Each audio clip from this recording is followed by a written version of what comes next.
Oke guys, welcome back to the Traders Note bersama gue Rangga Wardana, dan ini adalah video seri mapping forex ya, dimana gue akan berikan market update, pandangan gue mengenai market, pair forex dan gold, dan view-nya untuk day trading. Jadi kita trading harian yang biasanya kita lihat time frame H1 ke bawah ya, jadi H1, M30 dan M15. Beberapa pair yang gue pantau adalah gold, Euro USD, GBP USD, lalu Euro JPY dan GBP Jepang Yen, karena memang itu adalah 5 pair yang selalu gue pantau setiap harinya. Oke, sebelum kita mulai jangan lupa untuk klik like, subscribe, dan share. Klik juga link di bawah ini di deskripsi untuk kalian bergabung di channel telegramnya The Traders Note. Mari kita masuk ke konten materi. Sebelum kita mulai ya, gue berikan dulu tips ya untuk day trading seperti biasa. Jadi yang perlu kalian pahami ya, dua yang pertama yaitu pantau beberapa pair yang menjadi andalan, lalu cek big news, apakah ada big news mendekati sesi London atau sesi New York gitu ya. Dan pastikan kalian bisa berjaga-jaga seandainya ada big news. Di Forex Factory itu kelihatan yang warnanya merah ya, newsnya. Nah, tipsnya adalah saya berikan seperti ini, biarkan range Asia terbentuk. Di sini saya menggunakan indikator sesi Asia ya, jadi langsung diplot aja di trading view, udah kelihatan atas bawahnya batasan untuk range Asia itu berapa. Lalu mapping level-level penting ya, key level di luar daripada range Asia. Lalu kita hitung jaraknya dari range Asia, support resistennya ke level tersebut. Kalau jaraknya cukup jauh, memungkinkan kita untuk mencari breakout pada sesi Asia. Tapi kalau jaraknya tidak terlalu jauh, biasanya bisa dilakukan fake out ya. Jadi dia keluar dari range-nya Asia, lalu terjadi fake out, dan dia akan balik lagi ke dalam range-nya Asia. Oke, sekarang kita mulai lihat ya. Dan kemarin itu kita ada trading di GJ di sini, GBP Jepang Yen kita sell ya. Nah, jadi kemarin trading plan-nya itu adalah pada sesi Asia di GBP Jepang Yen itu dia naiknya pelan-pelan ya. Ini kemarin ya. Ini sesi Asia kemarin, dan dia membentur level yang penting di sini, high, low, higher high, lower low. Dia ketemu di sana, dan ketika ada news ya, karena ini naiknya pelan-pelan juga, lalu dia berhasil drop cukup kuat. Saat ini si GBP Jepang Yen mulai naik, tapi saya akan bahas dulu di gold ya. Oke. Nah, ini adalah lower time frame-nya gold. Saat ini saya lagi sell, tapi sebenarnya kelihatannya dia mau naik ya. Jadi setelah sell-nya kelar, mungkin saya akan ambil posisi buy. Nah, adapun kenapa saya melakukan sell? Karena satu, trennya turun ya, dan ini adalah range daripada sesi Asia. Di sini saya hapus dulu semuanya. Ini atas bawahnya sesi Asia. Ketika jam 11-an, jam 12, market langsung naik, dan di sini saya mapping level penting di luar daripada sesi Asia, dan itu kelihatan di sini ya.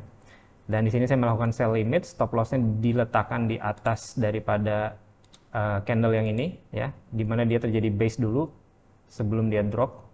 Nah, di sini saya harap bisa ngambil turunnya dulu ya. Jadi saya lagi sell, harapannya bisa ambil 40 sekian pips untuk diambil sell-nya. Nah, ketika ini kena TP atau kena stop loss nanti, sebenarnya yang saya pengen lakukan adalah buy gitu ya. Dan alasan untuk buy-nya, nah, karena di sini M30 kelihatan ya, dia terjadi breakout dengan candle yang momentum di sini.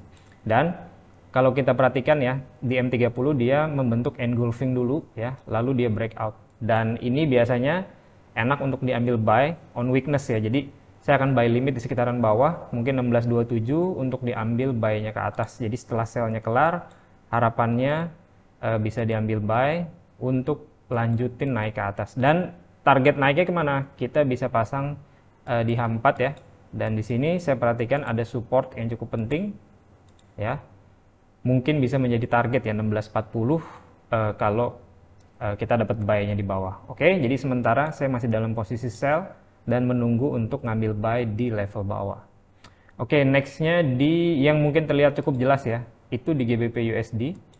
Nah, ini GBP USD lebih jelas untuk buy karena di sini kelihatan ya, kita lihat dulu H4, H1 dan lain-lain.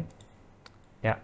Di H4 dia baru saja turun ya, di sini dia nutup gap ya, di sini ada gap kemarin, dan harga udah nutup gap, sekarang pelan-pelan mulai naik. Oke, nah ini di H1 chartnya seperti ini, dia mulai merangkak-rangkak naik, dan kalau kita perhatikan di M15 ya, nah di M15 ketika dia keluar daripada market Asia, jadi perlu diperhatikan ya, ketika sesi Asia selesai dan mulai memasuki sesinya London, kita perhatikan bagaimana harga keluar dari range tersebut. Jadi di sini dia membentuk low, high, lower low, higher high. Dan ketika dia naik di sini, banyak candle momentum yang terutama saya perhatikan di sini. Oke. Dan ketika ini dia retest ya, maka ini bagi saya udah cukup valid ya untuk dilakukan tradingan buy menuju ke atas ya, ini GBP USD, dan ini at least bisa ke level berikutnya yaitu di sini ya. Jadi cukup dekat, cukup lumayan. Jadi entry, stop loss, target bisa 40 pips sampai 51 pips untuk GBP USD. Oke, Euro USD dia lari terus ya, nggak ada retestnya. Dan GJ ya, GJ mungkin bisa buy juga nih ya, GJ bisa buy karena di sini dia break dengan kuat, dia retest ya. Jadi perhatikan selalu bagaimana cara harga itu keluar dari sesinya Asia ya. Kalau keluarnya bagus ya, kita bisa ambil retestnya untuk ambil buy selama target atasnya itu masih cukup ada. Jadi contoh di sini si GBP Jepang Yen itu resisten pentingnya lagi ya, kita mungkin naikin ke M30. Nah, itu mungkin di atas ini ya. Oke, di atas ini. Jadi cukup ada ruang untuk kenaikan GBP Jepang ya. Oke, sekian video hari ini. Semoga bisa membantu dalam trading Anda. Seperti biasa, plan your trade, trade your plan, be disciplined, tetap konsisten. I'll see you guys in my next video. Bye.